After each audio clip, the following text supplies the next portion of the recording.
Hey friend, please subscribe. 1 second for you. Big deal for me. I swear, Mark, if you say not our fault one more time, I'm going to throw this chair through the window. I'd already ripped my tie loose, and my jacket was halfway off when I snapped. We had just spent an hour arguing about a busted escrow and a listing leak that somehow landed in a rival's hands. Mark Ellis leaned against the edge of my desk, arms crossed, wearing that smug little smirk he always had when he thought he was the smartest guy in the room. I flung the jacket at a chair and said, "Fine, I'll marry the first woman who walks through that door. How's that for optics?" Right on cue. The office door creaked, and in walked a woman who looked exhausted, a creased blouse with a coffee stain and heels worn down to the rubber. She had her hair pulled back in a tired bun and clutched a resume like it was bail money. Her voice was calm, but bone-tired. I'm here for the interview." I blinked. Mark didn't say a word, just raised an eyebrow. I cleared my throat, motioned her in, and shot him a look that said, "Get out." He chuckled, shrugged, and walked out with that same infuriating smirk. Quick note before we continue. Share in the comments which city or country you're listening from.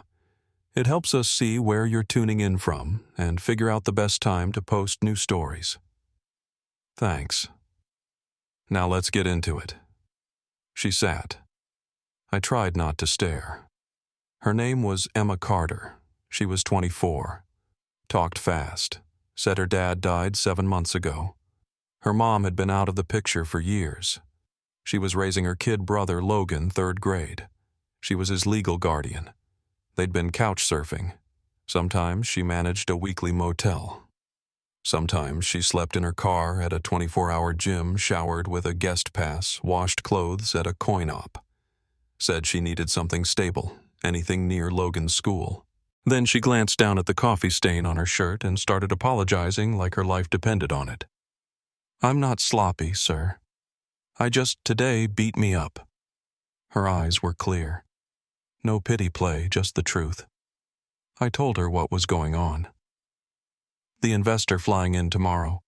Robert Walker, big on old-school family values, was supposed to meet my fiancée for brunch. Except that blew up when Kelly Morgan walked out last week. I told her I needed help. 2 weeks play the part. No physical contact, no weirdness, just someone to make it look like I had a home life. NDA salary, HR paperwork, boundaries in writing. She blinked hard like I'd slapped her. "Is this that kind of job?" "No," I said, "you'll have keys, a locked door, and a paycheck." I grabbed a notepad, wrote down the number. 5,000 up front. Another 3,000 after 2 weeks, plus a 2-bedroom lease paid for by next Friday. A year guaranteed. She looked at the number and choked. "This keeps Logan with me." Then she stood, stuck out her hand, and said, "Deal, cool grip. Steady, kid?" Outside the glass wall, I saw Mark pacing with that slick salesman bounce phone in hand, fake laugh, ready to go. Inside, my gut was screaming that I'd lost it. I told myself I was still in control, that this was just about business, that I could fix the optics and get Walker to sign. But the second Emma looked down at that contract with real hope in her eyes, I knew I was already halfway off the edge. She didn't waste time. Once Mark Ellis was gone, she rolled up her sleeves and asked, "So how do we sell this?" We spent the next 3 hours in my glassed-in conference room, shaping a fake history like it was a sales pitch because it was. We said we met at an open house I hosted on East Franklin, the one with the walnut-paneled study and a broken ice machine. She said, "Logan made me laugh by pretending the bidet was a spaceship." I threw in something about my grandma's walnut trees in Henderson, how she used to put the shells in a bowl on Sundays. We said the whole thing, meeting, dating, engagement, moved fast because life's short and we were both too tired to play games. It was easy. Too easy. I had HR bang out a temp contract before lunch. Title office coordinator. Cover story. Training for admin ops. NDA stipend details boundaries in bold print. I added one line in all caps. No physical contact required. She didn't thank me for that. just nodded like I'd passed some test she wasn't even grading out loud. By 2:45, we were in my truck heading toward Cedar Ridge Elementary to pick up her brother. The kid looked like he belonged in a cereal commercial. Skinny frame, oversized soccer bag, big brown eyes that didn't blink much.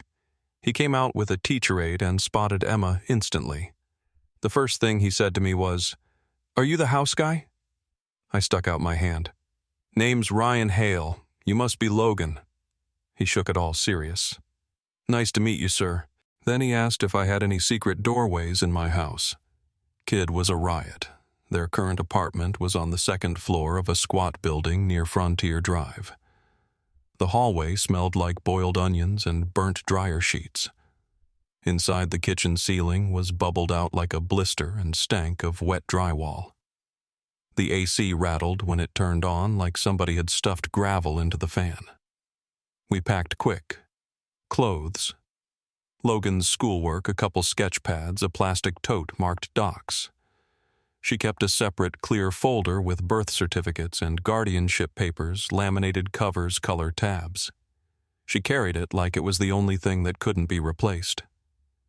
By dusk, I had them settled in the guest wing of my place. 2 bedrooms, 1 shared bathroom, clean locks, no one else with keys. She asked for a door alarm. I stuck a sensor strip above the frame and handed her the magnet switch. She tested it twice before bed. Emma was methodical. She unpacked into labeled tubs, school soccer documents, and one simply marked Logan. She set rules fast. Shoes off at the door, no food in the bedrooms. Bar cart was off limits. Lights out by 9:30. Logan nodded like they'd been through this drill before. Kid had more structure than most adults I worked with. While she organized, I handled the rest. Crown and Pierce Realty were sniffing around our Willow Bend court listing a pocket deal I'd sworn only 2 people knew about, Mark being one of them. I didn't say anything yet, but my neck was hot with suspicion. Then a soil variance popped up on our 5th and Cypress deal, a tiny infill that was supposed to close. Buyer got nervous.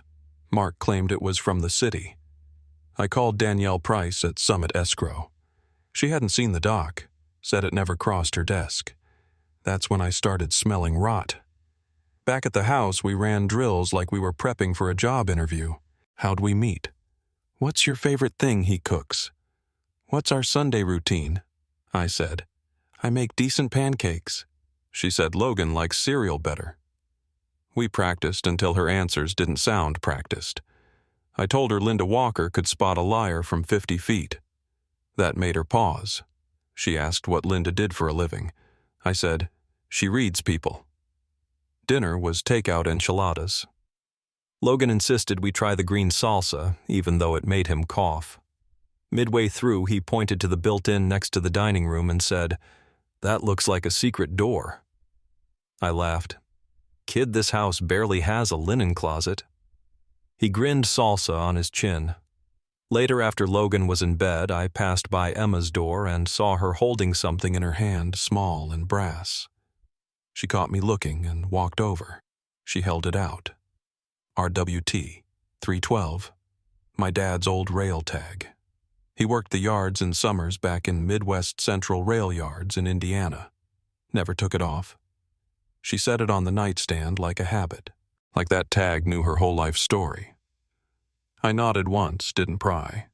"Looks solid." "It is," she said, then turned in. I stood in the hallway a minute listening to the soft hush of her unpacking the creak of her bed as she climbed in. Logan's feet thumping the wall in the room next door like he was kicking in his sleep. The house didn't feel big tonight. It didn't echo. I told myself we were just rehearsing, just running the play until the check cleared and the investor left town. But when I shut off the hall light and turned toward my room, I caught myself thinking something I hadn't felt in a long time. I didn't want to be alone in this house anymore. Next morning, I was at Dallas Love Field an hour early, parked where I could see the private arrivals curb. I had 2 hand-roasted bags of local coffee beans and a brown paper gift bag tied off with twine. Wrote a welcome card in my truck, not printed pen on paper like Robert Walker would expect. They stepped off the terminal shuttle like royalty who didn't need an entourage. Robert wore a gray overcoat that probably cost more than my kitchen remodel. Square shoulders, no frills. Linda had a scarf tucked into her collar, just so, and those quiet, heavy eyes that miss nothing. I smiled like I meant it. Walked up, held out the bag, said, "Welcome to Texas, and thanks for making the trip." Robert shook my hand. Firm grip. No small talk yet. Linda took the coffee, read the card, and gave a little nod that actually felt earned. At the house, I kept it simple. No staff, no staging. A real Saturday brunch, nothing staged. Frittata with peppers and spinach fruit tray cinnamon rolls from Granger's Bakery downtown warmed them in my oven so the kitchen smelled like effort. I wore jeans, no blazer, made it feel casual like this was any other weekend. Emma came down 5 minutes before they arrived wearing that soft blue dress I told HR to grab last minute. "You block low corners." Logan nodded. "2 this week."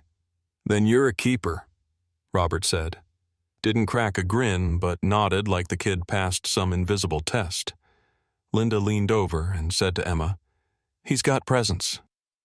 Emma gave this tight smile, more nervous than pleased. "He's been through a lot, but he shows up." That's when Robert noticed the necklace. He tilted his head, squinted at it. "RWT 312. Emma touched it almost by reflex. "My dad's. He worked summers on the yard, Midwest Central Rail Yards in Indiana." This was his badge tag. Robert stared at it like it had punched through time. My grandfather leased rolling stock from that line, used to handwrite line numbers in his Ledger's steel coil cars. I memorized half of them before I could ride a bike. He didn't grin, but his eyes softened. Years showing at the edges. After the last cinnamon roll disappeared, Linda set down her napkin and said, "Walk." I offered the yard mostly lawn and one tired oak. Emma stood and started collecting plates. "I'll clean up," she said. Linda touched her arm. "We'll help then walk." 10 minutes later, we were out back. Logan ran circles around the sprinkler head, pretending it was a landmine. Linda stayed behind to fold napkins and listen. Robert and I stepped out onto the patio. He leaned against the post like he had something heavy to drop. "If I back you into the development side," he said, "who are you at home?" I held my tongue for a beat. My eyes tracked Emma, who was barefoot on the grass, now kicking a half-flat soccer ball back and forth with Logan like it was the only thing that mattered. She wasn't faking it. I swallowed once, then said, "I'm a man who's learning to be steady. Took longer than it should have." Robert dipped his chin in a single quiet nod. Still didn't smile. "She knows how to hold her ground. She's not part of the pitch," I said. "No," he agreed, "but she's part of the read."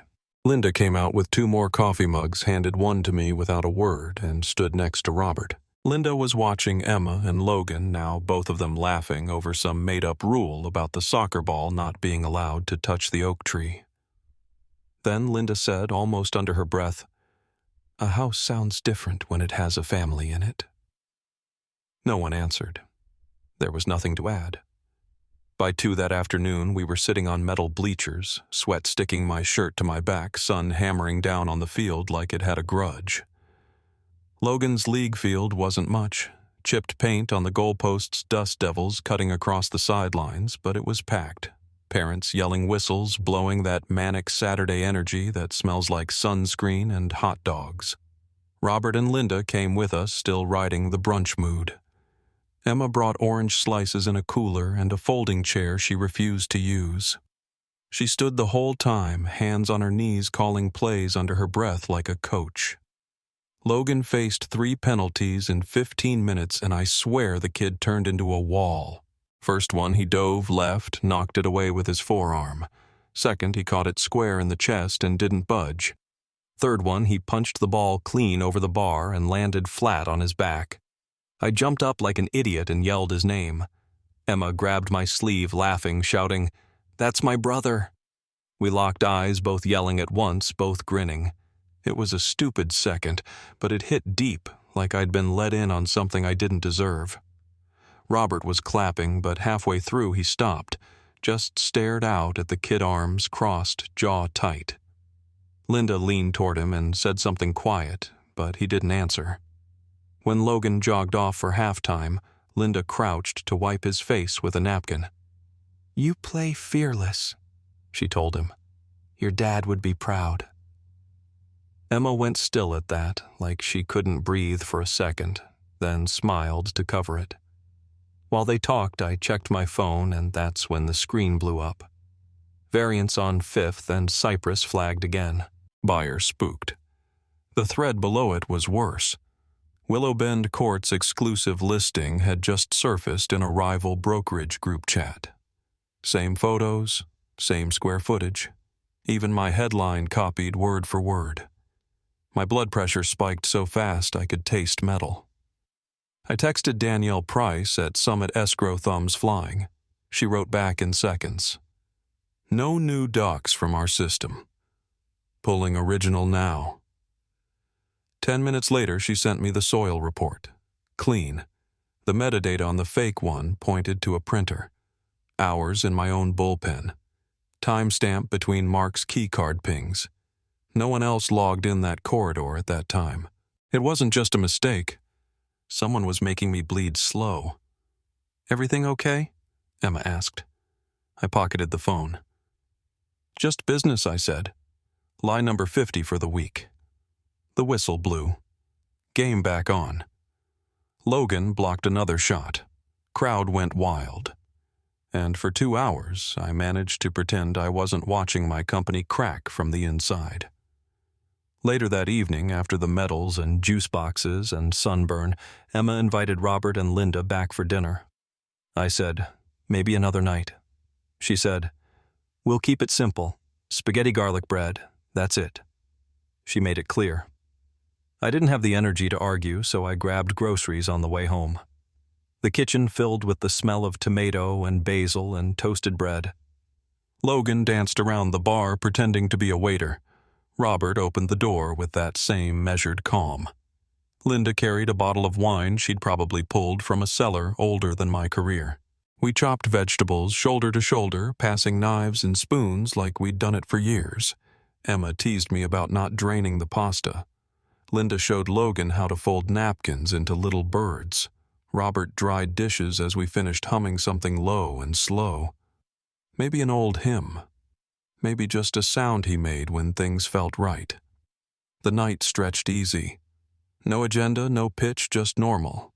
We played one round of charades, then a fast game of Monopoly. Logan accused Robert of banker tricks when he landed on free parking and scooped the pot. Robert actually laughed loud full like he hadn't in years.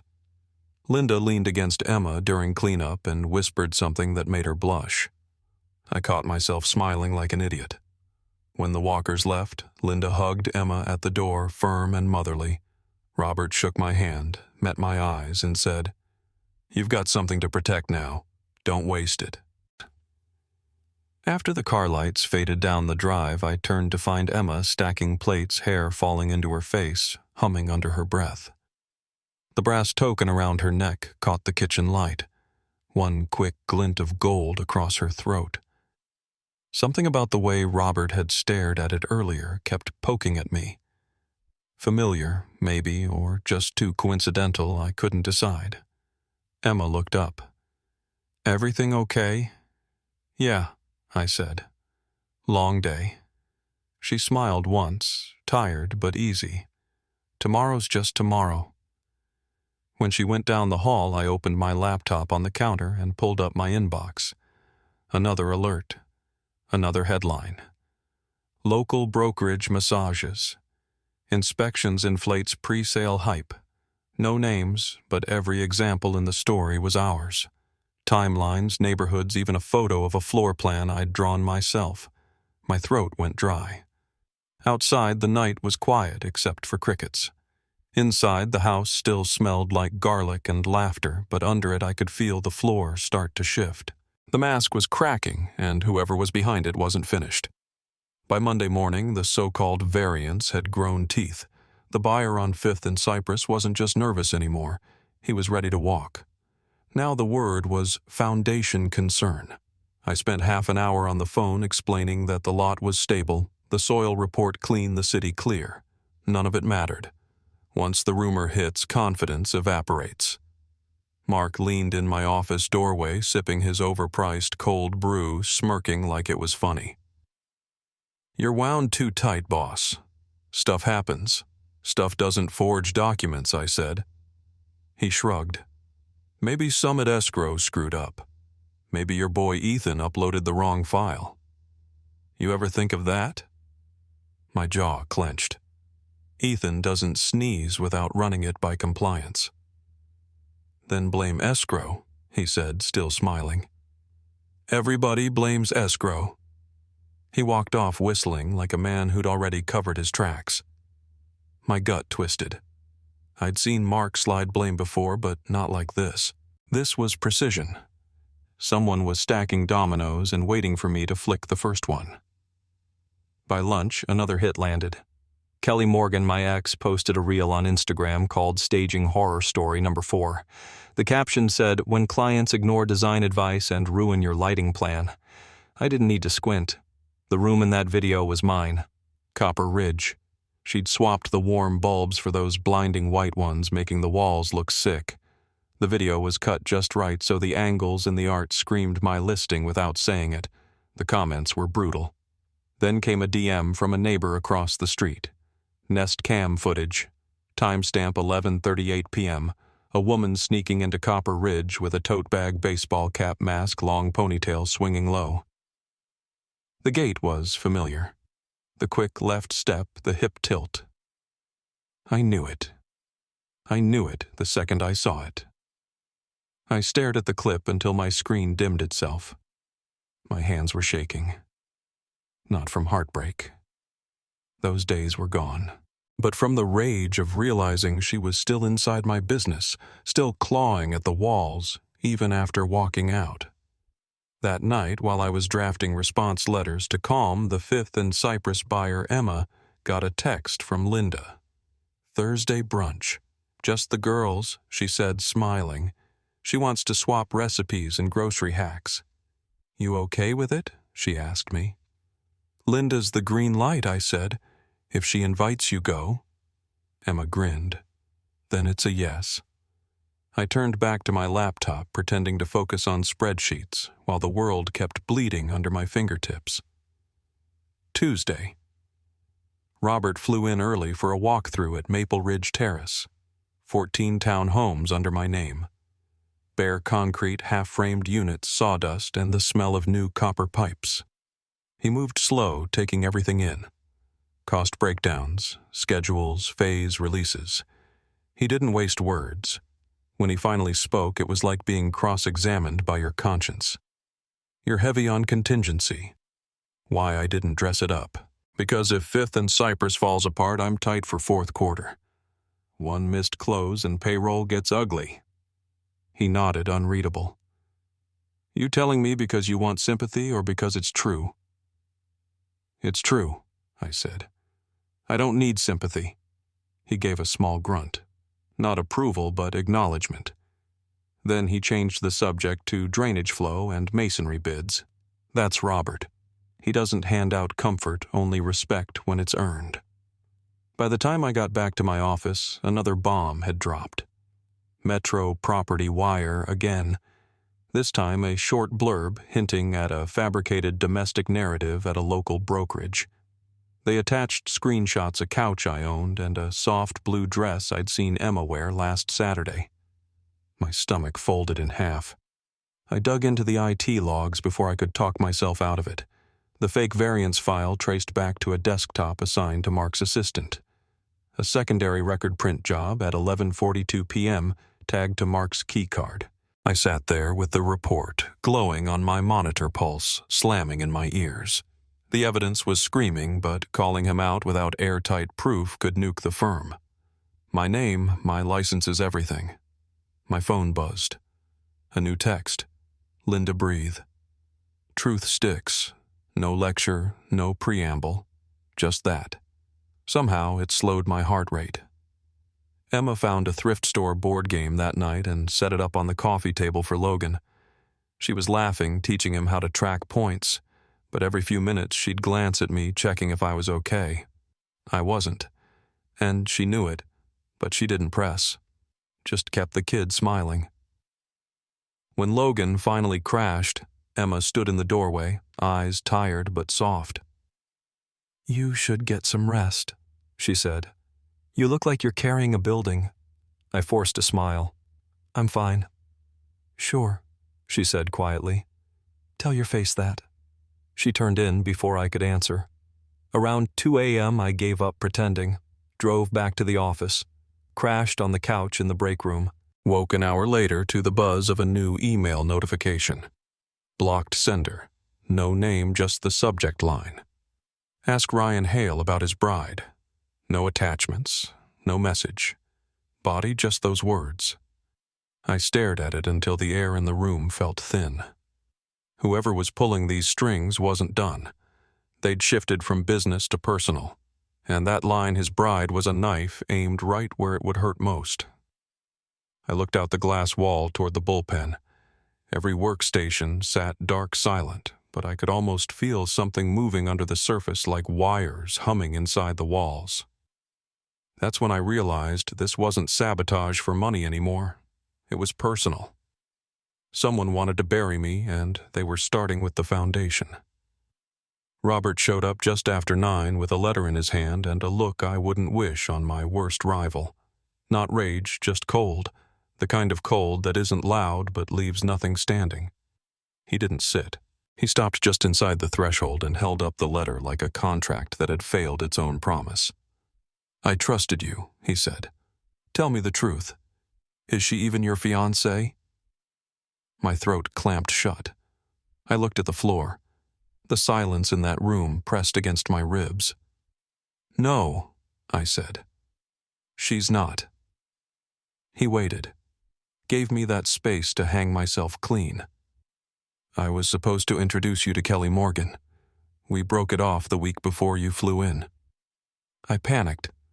I thought if I showed you stability, I could keep the Maple Ridge Terrace project alive, buy time to plug holes, get my team straight. Emma stepped into the chaos, and Robert cut me off with a breath, not a shout. Just one breath like he'd heard enough. "I liked you," he said. "Still do, but I trust what I see. And right now I see a fake." He left before I could say another word. I stood there like the floor might shift and swallow me. It didn't. That would have been easier. I walked outside, sun-sharp grass hot under my shoes. Logan kicking a half-deflated soccer ball across the yard like it was nothing. Emma passed it back, laughing. She looked up and waved me over. I didn't wave back. "Pack your things," I said. "I'll send the final payment tonight. The lease deal still stands." She blinked once, then nodded. No drama, no begging, just this look that said she knew this day was always possible. Logan ran up sweaty and smiling. "You guys coming to the park?" Logan asked. Emma crouched and wiped his forehead with her sleeve. "Not today, bud," she said. "But this is home," he said. Her jaw twitched. I saw it, but her voice stayed steady. "No baby. We were guests." I didn't watch them pack. I didn't say goodbye. I wired the money added the full month ahead on the lease just in case, and left the door unlocked. I stood at the kitchen counter and stared at the space where her coffee mug usually sat. It was clean, empty, just a faint ring on the granite like a ghost that hadn't moved on yet. Linda texted once. "Truth finds a way." I read it, ignored it, let it sit in my notifications like a warning I didn't want to hear. I didn't know Emma hadn't gone to a friend. I didn't know she walked straight to the Lakeside Inn, knocked on Linda's suite, and said, "I need 5 minutes with Robert." Linda took Logan for hot chocolate downstairs. Emma sat across from Robert with nothing in her hands. No paper, no phone, no notes, just the token around her neck, RWT 312 and whatever grit she hadn't burned through yet. She told him everything. She told him how I offered a deal in a moment of panic, how we set clear lines, signed paperwork, locked doors. She told him how I'd protected Logan from the beginning, how I never blurred the boundaries, never laid a finger on her, never asked for anything outside the agreement, how I'd offered her stability, not charity, how I checked every lock in the guest wing twice the first night they stayed. Robert didn't interrupt, just listened. She told him I loved my work too much, that I made dumb, desperate choices when my back was against the wall. But I wasn't a liar at my core, not a cheat, not a predator, just a man who was scared of losing what he'd built and buried himself in it so deep he forgot how to ask for help. She didn't cry. She didn't shift blame. She didn't beg for my reputation. She just told the truth, plain and bare. Then Robert pointed at the token around her neck. "That tag," he said. "Where'd your father work?" "RWT," she said. "Midwest Central Rail Yards in Indiana. This was his. I've worn it since he died." Robert picked it up like it was a relic from his own past, turned it over in his fingers. His voice cracked. "There was a foreman named Carter. He pulled me off the wrong platform when I was 10. I almost stepped in front of a boxcar. Man yanked me so hard I dropped my lunchbox." Emma nodded slowly. That was him. He worked the line summers until his back gave out. He said the rail yard made a man honest. Robert handed the token back. He was right. Emma stood. "I wasn't trying to trick you, Mr. Walker. I was just trying to keep my brother safe and help the guy who helped us first." He said nothing, just gave her one look, sharp, steady, like he was weighing 10 different outcomes and one final truth. Then he nodded once. While that happened, I was sitting in my own empty house, letting the worst thoughts in. That I'd ruined every piece of goodwill I ever earned. That Emma would hate me forever for dragging her into this mess. That Robert was walking out of my life for good and taking my last shot with him. I didn't know the woman I pushed out was sitting with him, telling him the truth in the same voice she used on Logan when the world scared him. I didn't know that while I was drowning in regret, she was handing me a life raft. Robert walked into my office just after 8. No knock, just the sound of his shoes on hardwood and a stack of signed papers in his hand. He dropped the term sheet on my desk like a verdict. "Ask Emma why he said, and don't be stupid again." Then he walked out. For 8 seconds, maybe 10. I just sat there. I exhaled hard all at once like I hadn't since my first closing deal back in 2009. I expected relief to feel like victory. Not even close. It felt like unfinished business. The second the door shut behind him, I dug into the IT logs, dug into printer queues, scanner metadata, and folder shares I hadn't touched in months. My hands moved like they knew where the rot was hiding. The variants PDF that kicked off the Fifth and Cypress mess. It was scanned from Mark's office printer. Time-stamped, 11:42 p.m., 2 Thursdays ago. Same night, Kelly Morgan crept into Copper Ridge with a tote full of sabotage. I pulled access logs. His keycard pinged the corridor 3 separate times that night. No one else on record. I didn't stop there. I needed names, routes, money. I walked into the bullpen like a man who didn't care about looking calm anymore. Ethan sat at his desk, headphones around his neck, clicking through MLS listings with red-rimmed eyes. I asked, "Where'd that original soil report come from?" He looked up, fast, nervous. "From me. Greg Alvarez did it clean. Mark sent me the updated one after I uploaded it. Said, 'We needed a variance on file just in case.'" Shit. You believe that now Ethan shook his head like he was trying to erase the guilt. He said not to bother Danielle with it. Said she'd already seen it. My stomach turned. I didn't blame the kid. Not really. Mark had a way of bending reality till it snapped. I called Greg Alvarez on speaker. No warm-up. "Greg, did you issue a variance addendum for Fifth and Cypress?" "Absolutely not." He said the base report stands. Soil came back clean. I don't issue variants unless I reinspect. Someone posted a fake addendum with your firm's logo. I said, it's circulating. He swore under his breath, then added, emailing you a signed letter in 5. That PDF's not mine. Send it to Summit Escrow too. 5 minutes later, I had it. Header signature legal language time-stamped rebuttal. Next, I combed through vendor payments, found a junior stager named Brittany Lane, who'd worked Copper Ridge during Kelly Morgan's time, emailed her cold. She responded with a Venmo screenshot. 3 payments to Brightline Consulting LLC for consulting. One was $275, one $425, one $375, all in the last 3 weeks, each tied to a bank account that matched to a Shell LLC linked to an old email of Mark's. It got worse. I scanned building access logs. Mark and Kelly were logged into the second-floor conference room 3 nights straight. Late after hours, no other names on the door. I pulled up security footage. There they were, lips locked in the elevator arms around each other like it was senior prom. I felt stupid first, then angry. Not because of the kiss, because they'd built this from inside the house, brick by brick right under me. I started printing emails, logs, screenshots, statements. I laid them out on the boardroom table like war plans. Then I booked the training room for 300, called it a broker caravan kickoff, invited the whole team, agents, admins, vendors. I texted Robert. Transparency session. You and Linda should be there. He replied in under a minute. We will. I sent a separate message to Maria Santos, our property manager. Steady, sharp, and 3 steps ahead of everybody since year 1. You free at 3. Her reply, standing by. I called Danielle at Summit Escrow, explained the plan. She said, put me on Zoom. I'll walk them through the chain of custody and hit them with timestamps. No one spins it better, I said. No one buries fraud cleaner. She corrected. At noon, just as I was stacking everything into a binder, a new storm hit.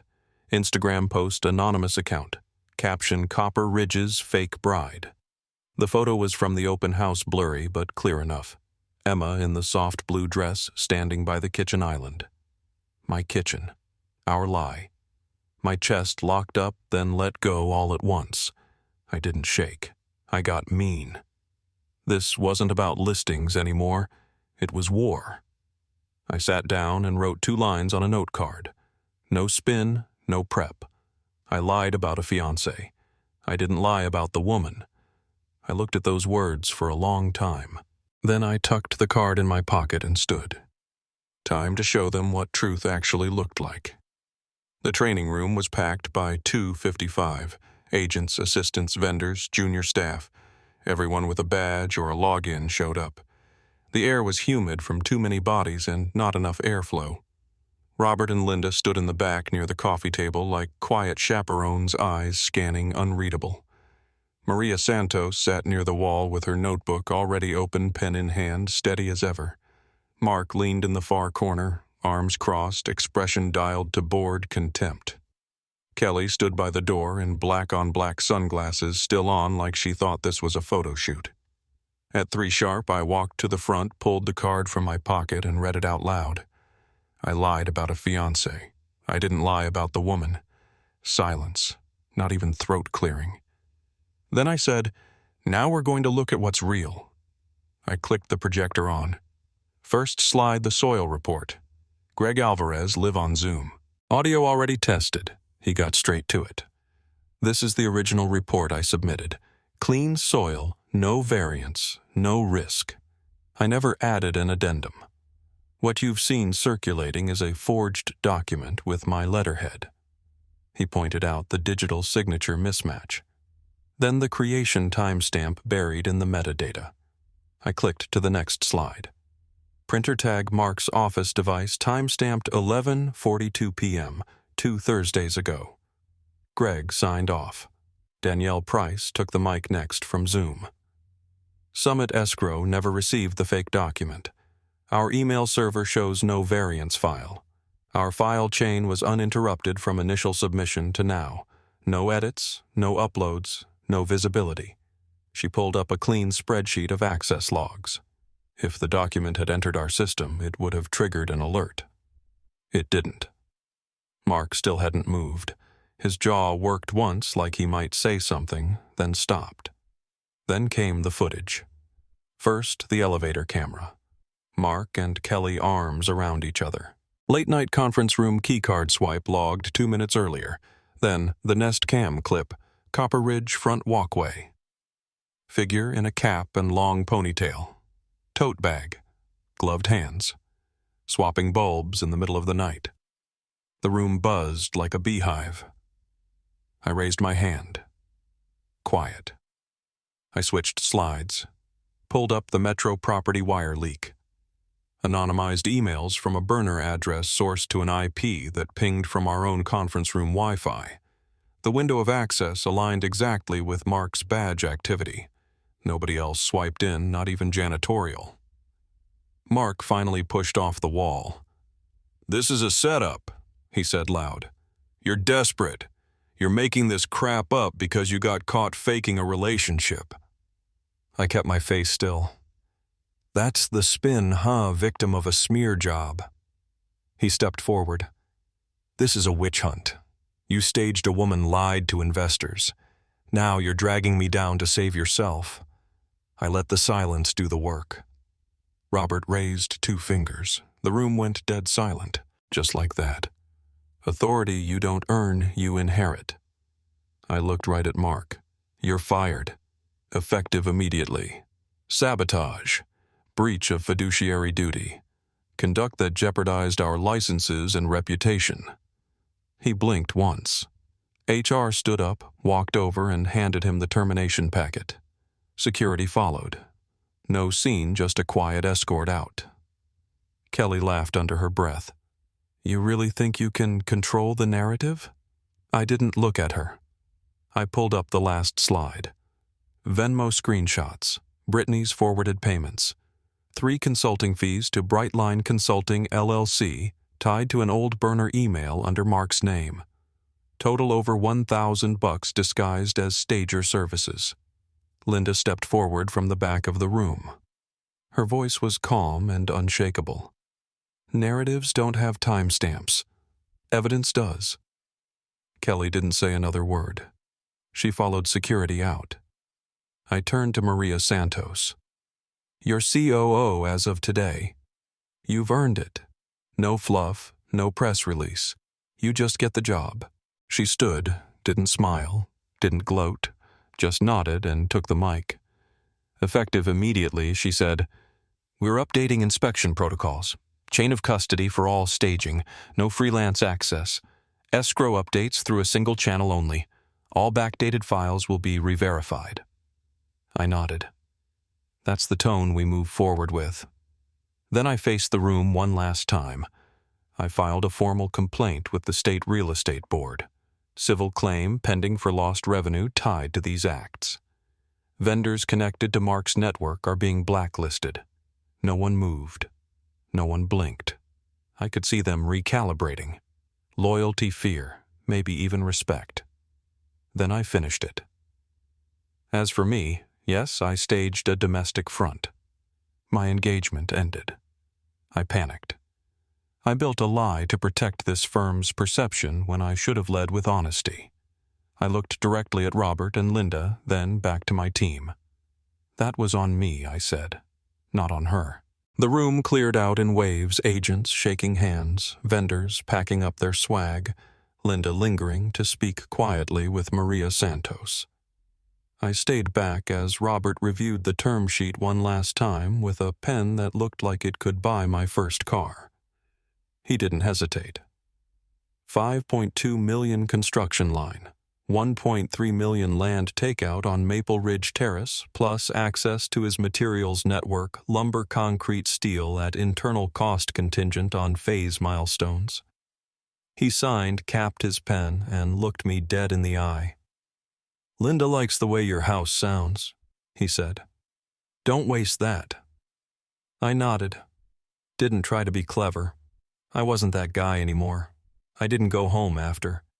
I drove to the budget motel on Jefferson where I knew Emma had checked in. You could hear the ice machine buzzing from the parking lot. A cracked vending light blinked like a bad heartbeat. I felt like a jerk just pulling into that lot like a man dragging shame behind him in a tailored coat. I knocked. She opened the door after 3 seconds. No chain, no hesitation. She looked tired but calm-guarded but not angry. She didn't flinch when she saw me. Logan was on the bed with a coloring book and a bag of pretzels. He looked up, waved once, then went back to filling in a rocket ship with a green crayon. "I came to talk," I said. She stepped aside. I walked in. "I know," she said. "Linda told me." Robert signed because I told him the truth. I sat on the plastic chair near the window. The room smelled like detergent and fast food. My throat locked up. "Thank you," I said. "That doesn't cover it, but thank you." She nodded once, not letting me off the hook. "I shouldn't have thrown you out. I panicked. I was scared and stupid. You didn't deserve to carry the mess I made." She sat across from me, legs crossed, arms folded like a mediator. "No, I didn't, but I understand why you did it. I'll make it right." She didn't blink. Good, because I have terms. That's when I knew this wasn't going to be a warm reunion. This was business. She was protecting her kid, her space, her rules, and I respected it more than I could say. First, she said, "I want a written offer as office coordinator, $65,000 a year. Health insurance starts day one. No weird hours, no touching whatever this is between us at work." I nodded. "Done." Second, she said, "I want a 2-bedroom within 10 minutes of Logan's school. Lease in my name, utilities in my name. You pay first and last month plus deposit. Keys in my hand by Friday." I didn't hesitate. Done. That keeps social services off my back. She added, "I'm not living in a motel when the next home visit happens." "You won't be." Third, she said, "No dating talk for 90 days. If we still like each other after that, you ask me like a normal man. Dinner conversation, no drama, no Instagram, no pretending." "Okay," I said. "I can do that." She wasn't done. Fourth Logan Saturdays are sacred. Games, pancakes, whatever. No showings. If you have to miss one, you tell him, not me. I felt that one. Deep. I'll be there. If I'm not, he'll hear it from me. She leaned back slightly. "That's everything." I didn't argue. I didn't bargain. I pulled out my phone and texted Maria Santos before I stood up. "Draft Emma's offer. 65 base. Health starts day one. Coordinator title. Lease terms coming next." Maria replied in under a minute. "On it. I'll loop in HR."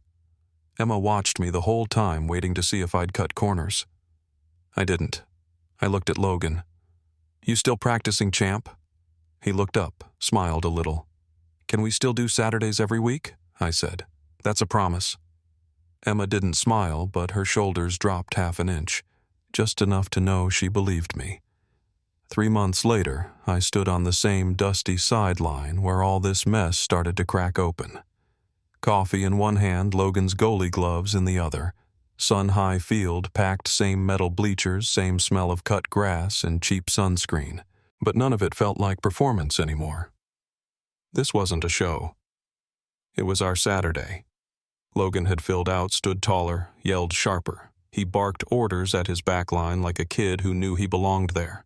2 minutes in, he dropped to one knee and snagged a low shot like it was nothing, popped up grinning like he owned the whole league. I held up the gloves and waved him over. He jogged up, eyes bright, took them without a word, just grinned and ran back. Kid didn't need them. Not really. But it was a ritual now. A marker. Our version of normal. Emma stood next to me in a faded crew neck Maria had made for Staff Family Company logo on the chest sleeves pushed to her elbows. She sipped from her own thermos and squinted into the sun.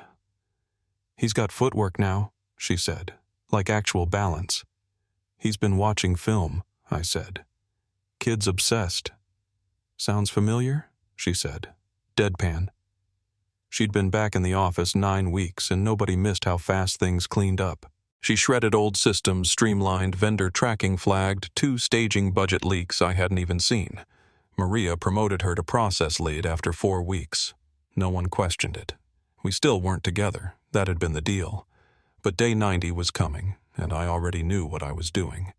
Dinner, no pitch, no panic, just a normal man asking a normal woman if she wanted to be seen outside a work calendar. Back at the firm, Mark's fallout hit fast and deep. The state opened an investigation. Summit Escrow blacklisted him. 2 buyers we lost filed intent letters through their lawyers, both naming the forged variants as cause. Crown and Pierce Realty posted 3 vague slams on social, then went radio silent. Kelly tried to salvage her reputation with a podcast about toxic work culture and creative women navigating power dynamics. It didn't land.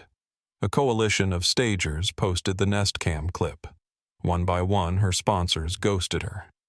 Meanwhile, Maria's cleanup kept paying out. Every inspection ran smooth. Vendors hit deadlines. 2 pre-sales at Maple Ridge Terrace locked in without a single late addendum. Robert sent me a short note folded in a thank you card. Steady. Linda texted Emma a photo of a walnut pie she baked and a voice memo about pecan ratios. They sent each other grocery lists, now real ones. No subtext. Late that month, I hosted one last open house at a property in Brookdale. I didn't bring Emma. Didn't need to. I wasn't selling stability anymore. I was building it. One of the contractor's wives asked if I was engaged. I smiled and said, "Not yet, but I'm trying to be worth it." She laughed and said, "That's rarer than a price cut." After Logan's game, he jogged off the field, sweaty proud, a little grass-stained. He handed me the gloves like they were a baton in a relay race. "We did it," he said. "We sure did." I told him. When we got back to the house, her house, soon enough, it sounded just like it did that first Saturday. Plates clinking, ball thumping against the hallway wall, someone humming off key in the kitchen. I dropped my phone face down on the counter and left it there. Revenge had felt good for about a day. But better than that was this. A business I didn't have to lie to protect. A kid who believed I'd show up. And a woman who didn't make me beg for a second chance. She made me earn it. I told Robert I was learning to be steady, standing there in the doorway, coffee gone cold. Logan yelling, "One more shot." Before the eggs even hit the pan, I realized I wasn't just learning anymore. I was doing it. Not because of the optics, not because of the money, because I said what I'd do. And then I did it. Be honest. If you were in Emma's place, would you trust someone who once lied to you but tried to make it right? If this story hit home, drop your thoughts in the comments or just write "good story." It really helps the channel grow. And if you liked it, hit like and subscribe. It's just one click for you, but it means the world to us. YouTube picked this for you. Tap it. Let's see if they guessed right.